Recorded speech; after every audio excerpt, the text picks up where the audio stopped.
Fala pessoal, tudo bem com vocês? Bora! Chega mais, eu sou o Chico Garcia, inscreva-se no canal. Estamos no começo da temporada. Isso vale muito pouco para uma análise após o resultado, porque a gente sabe, né? Quem perder não interessa muito, vai carregar uma pressão, já vai ter esse carimbo no começo do ano, mesmo que o aspecto físico ainda conte, mesmo que não valha muita coisa em termos de classificação para as duas equipes, porque eu não imagino algo diferente do que São Paulo e Corinthians chegando na fase de mata-mata do Campeonato Paulista.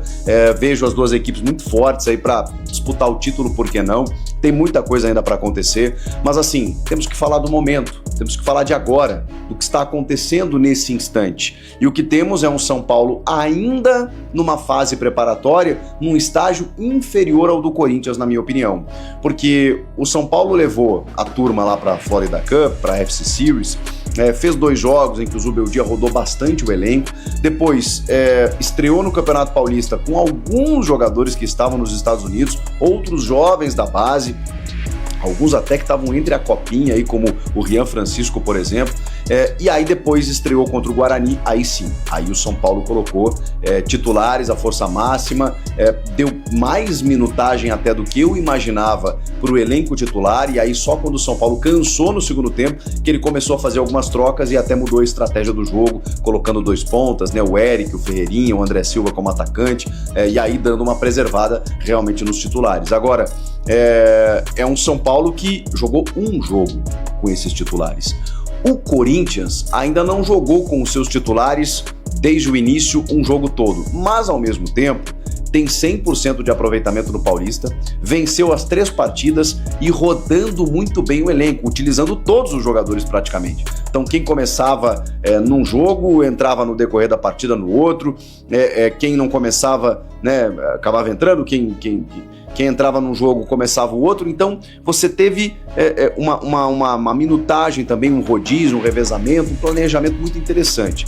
A grande questão nesse momento os dois times, eles têm manutenções de trabalhos, né? Você tem o Zubeldia, que manteve a sua estrutura, digamos assim, e o time mudou pouca coisa. Talvez a lateral esquerda, né, que sai o Wellington, o Rafinha sai na lateral direita também, mas aí você tem o Igor Vinícius, que está há muitos anos, o próprio Ferrarese jogou improvisado, Moreira na lateral esquerda, e agora chegou o Enzo Dias, que eu acho que e jogou bem contra o Guarani. Então ali você já tem uma afirmação. O Pablo Maia e o Alisson, né, uma bela dupla de volantes, eles estreiam, né, contra o Guarani, jogando juntos, aquela coisa toda. Eles deram muito certo, e aí você coloca aquele quarteto pela primeira vez. Oscar, Lucas, Caleri e Luciano lá na frente. Demais o Arboleda e o Alan Franco, a dupla de zaga, você não mudou.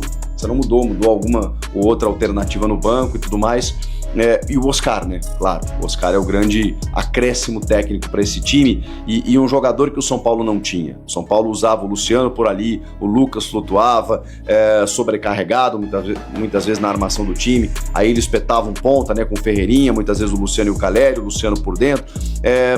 4-2-4 que foi contestado em alguns momentos, funcionou em alguns jogos, outros nem tanto. O Oscar, ele dá um brilho diferente para um São Paulo que precisava de um jogador dessa característica. E o jogo contra o Guarani, ele empolga sim, pelo menos a mim, pelos movimentos do meio-campo. Um adversário fragilizado, o Guarani caiu para a Série C, até deu um trabalhinho no segundo tempo, mais pela questão física do São Paulo, mas eu gostei da dinâmica. Vai funcionar contra um Corinthians que é muito superior em relação ao Guarani? Não sei. Mas o fato é um time que com a bola tem qualidade para criar muitas situações ofensivas. Sem a bola, vai exigir um comprometimento e um desdobramento da dupla de volantes, Pablo Maia e Alisson. Então, é muito especulativo, né, a gente entender o que pode acontecer. O que a gente tem para analisar é o que já conhece desse time, o que a gente conhece é muito pouco depois do ingresso do Oscar, né? A gente tem só alguns jogos para poder analisar. Por outro lado, o Corinthians, ele mantém também o trabalho do Ramon, mantém o time titular, mas com algumas ausências importantes. O Breno Bidon, lá com a seleção sub-20, e o Rodrigo Garro, preservado aí por conta daquele problema pessoal e também por conta de um desconforto no joelho que está tratando, vai voltar ali na frente. Mas aí tem o Coronado. Aí, no lugar do Bidon, jogou o Rian, o Alex Santana, jogadores que deram muita conta do recado. E mesmo que o goleiro titular, por exemplo, não jogou ainda, o Hugo Souza. E o Matheus Donelli deu conta, o time ganhou as 3. É isso aí, Fiel. Salve família corintiana, tudo bem com vocês? Meus amigos, informação confirmada aí pelo jornalista Chico Garcia. Beleza, desculpa aí a voz, que eu tô garganta inflamada, o microfone quebrou. Já pedi outro aí pela internet, vai chegar daqui a um tempo, tá? Mas aí, na minha opinião, Fiel, esse jogo de amanhã, esse jogo contra o São Paulo, clássico majestoso, vai ser um jogo pra empate, tá? 1-1, quem sabe 2-2. É claro que eu quero que o time que os jogadores não tenham sequência de vitórias, tá? Só que é um jogo aí, pelo histórico, é um jogo bem equilibrado.